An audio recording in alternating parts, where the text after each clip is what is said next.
गंगाधरं शशिधरं जटामकुटशोभितं श्वेतबोधित्रपुण्ड्रेण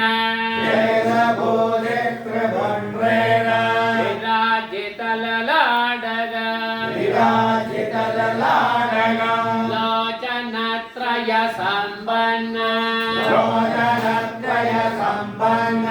स्वर्णकुण्डलशोभितं वीराननं च दुर्बाहुः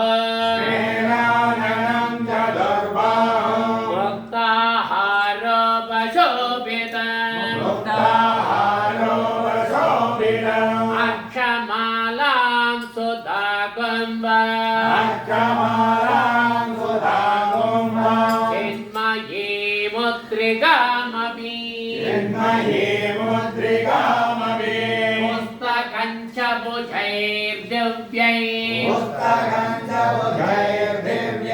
ददानं पार्वतीपदिं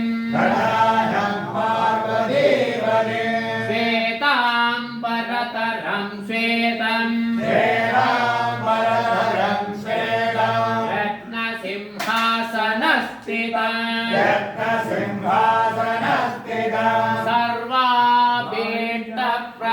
सर्वाभीष्टप्रदातारं वटमूलनिवासिनं वामाङ्गे संस्थितां गौरी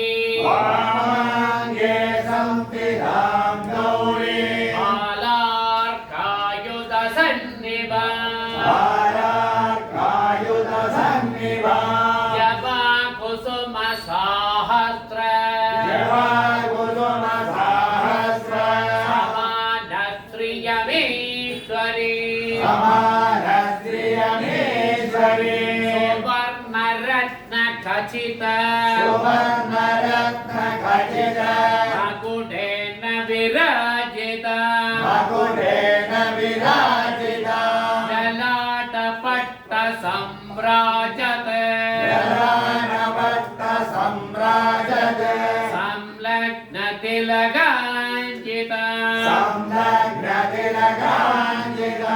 राजीवायत नेत्रान्ता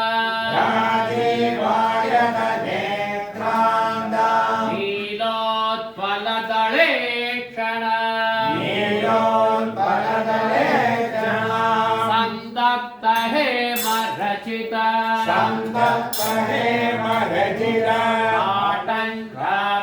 आटङ्काभरणान्विता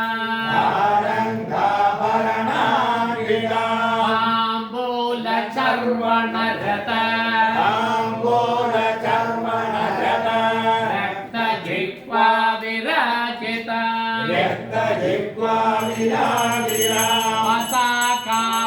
पताकाभरणोपेता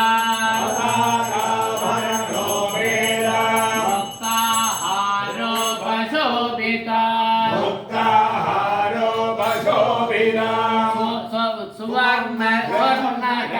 स्वर्णकङ्कणसंयुक्तैः चतुर्भिर्बाहुभिर्युता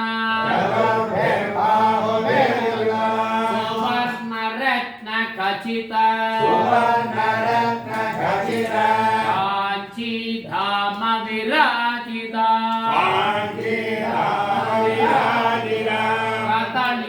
कदलीललितस्तम्भ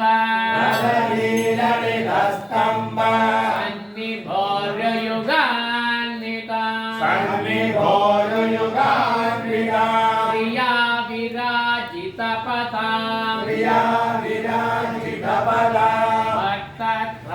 भक्तत्राणपरायणा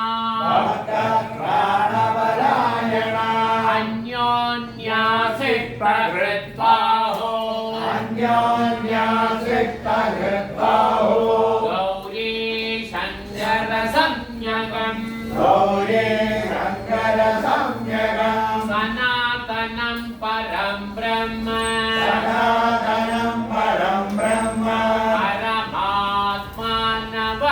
परमात्मानमव्ययम्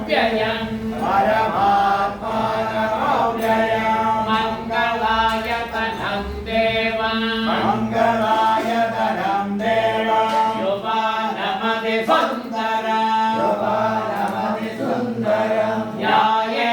कल्पतरो मूले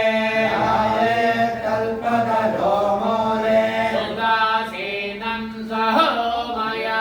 सुहासेनं सहोमया कुङ्कुमाक्षतसङ्काशम् कुङ्कुमाक्षरसङ्काशम् वामाख्यां वरवेषभृत् वामाख्यां वरवेषभृते वक्त्रमुत्तरमीशस्य वक्त्रमुत्तरमीशस्य प्रतिमायां प्रतिष्ठितम् प्रतिमायां प्रतिष्ठिता आगश्च गश्च भगवन्